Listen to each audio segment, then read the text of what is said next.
And I kind of wondered if this was some kind of backlash against the tremendous growth there has been of novels that feature strong women protagonists in the years since Paretsky and Muller and Grafton first started blazing their trail.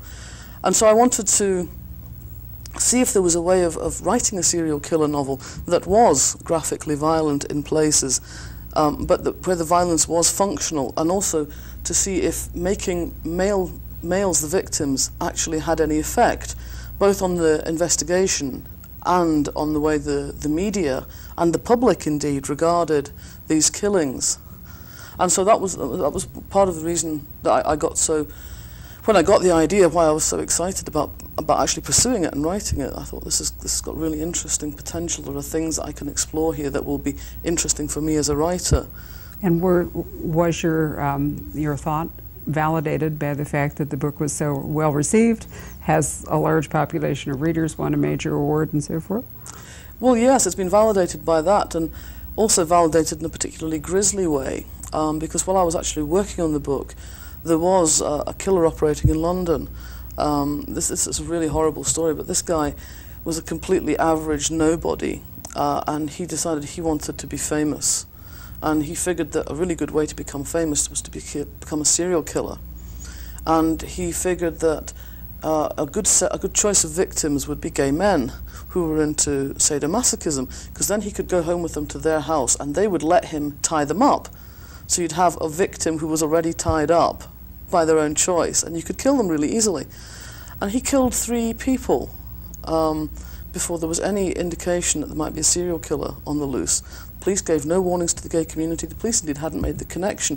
The only reason that it kind of came to people's attention that there was a serial killer on the loose was when, after the guy had killed his 4th victim, he actually sent a message to the Sun newspaper saying, like, "Excuse me, I'm a serial killer, I'm out here, I've killed so-and-so on such and such a date, so-and-so on such and such a date." And he put details in the letter that only the killer knew about, because none of this had been released in the media. And the police were embarrassed and shamed into calling a midnight press conference, and actually sort of shuffling their feet and admitting in a very sort of shamefaced kind of way, well, yes, it does actually appear to be the case that there is, yes, well, what would appear to be someone out there killing gay men, yes, quite. But of course we don't really want to talk about that sort of thing. That is a rare. And I found that, I mean, it was satisfying at one level to be vindicated, but to be vindicated in such a horrible way, I could well have done without. Well, can we talk about something more cheerful? I was just going to say, when I think that you and I really came together over a discussion at St. Hilda's College, Oxford, when I was recalling that a childhood treat for me was to read a book from my mother's library. No. Do you remember this? Yes. The Motor Girls Tour New England. Yes. In which the key line, which I've always treasured, was, "Scorching along at 20 miles an hour, yes. They blew a shoe." And Val countered with the Chalet School, yes. Yes, which was the sort of British Bobbsey Twins equivalent, wasn't it? Well, yeah, it? it's a girls' school story, it's the Chalet School, set in the Austrian Tyrol at first and later in Switzerland, which were just, I mean, uproarious. I mean, at the time I devoured them in the way you do of a sort of like, I think probably, you know, I got into series literature through reading the Chalet School, you know, the notion of series characters. Because there were so many of these books, there must have been about, I guess, about 60 of them or so. And you would follow someone from being a schoolgirl right through to sort of, she'd mysteriously disappear for a while, then she'd come back as a teacher. You know, or people would get married and they'd be teaching at the school, and then suddenly there'd be a sort of, "Oh, well, Joe's not been very well lately." And 2 chapters later, she'd have triplets. It was extraordinary. It was a saga. Yeah, it was a saga. And there was a central character in them called Joey Bettany initially, and then she got married to young Dr. Jack from the sanatorium and became Joe Maynard, and she had 13 children. All of whom? But she also managed to write girls' school stories in her spare time. My God, was she sort of a throw-off from Joe and Little Women? Probably, yeah, I think so. But yeah, I mean, it was you know, when people sort of talk about literary influences in a very ponderous way, I sort of always have to sort of not say, "Oh, I think the Chalet School were among my greatest literary influences." Well, you were so sweet and actually tracked one down and sent it to me. I know so that I could appreciate the full glory of it. But anyway, here we were. It has to be read to be believed. Well, certainly, on several levels. I can't argue with that. But here we were. We met in this sort of extremely civilized, rarefied indeed, environment at Oxford. And St. Hilda's, in fact, is your own college at Oxford. Yeah.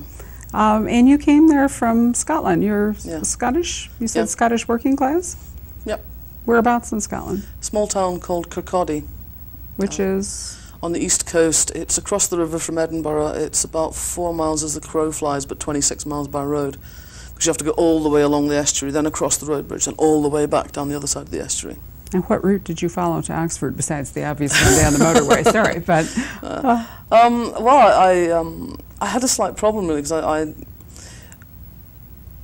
in Scotland where I grew up, the county of Fife has always been very isolated geographically.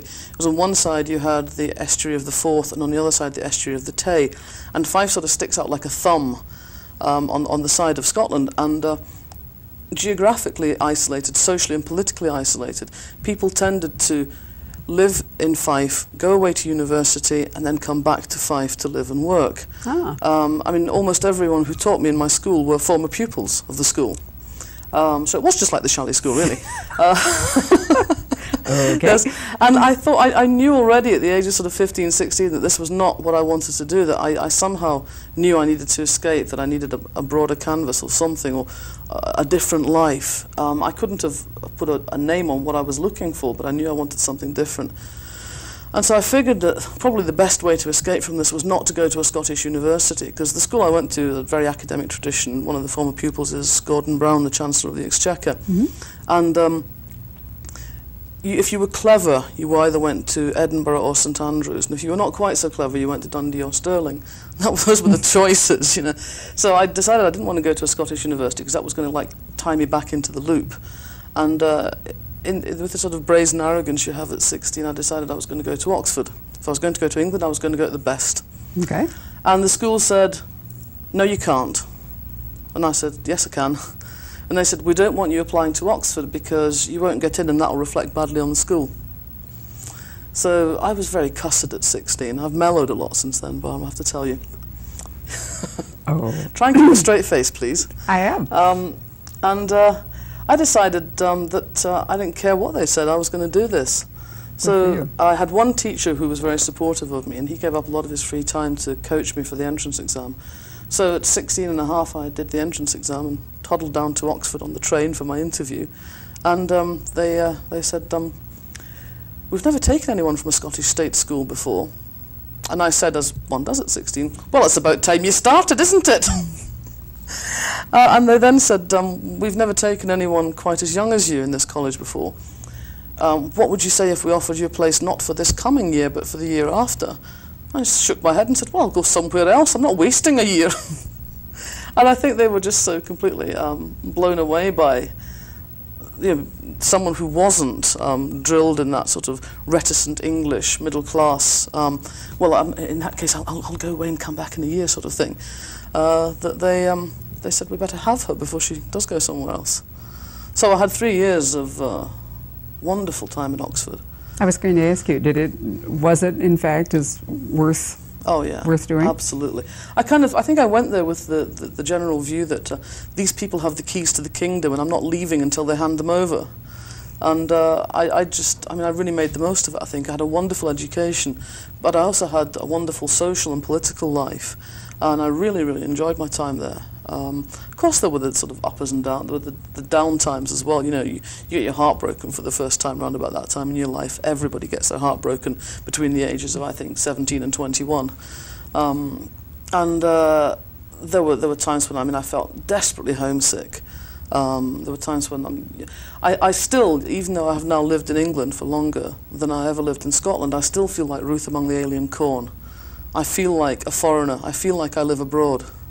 I know that probably sounds strange to people over in this country, who have this sort of notion of the British Isles as being, because it's such a small country, being relatively homogeneous, but there are sort of quite profound cultural and social differences in different parts of Britain, and I never ever feel English, and I never ever feel British. I don't ever feel anything but Scottish.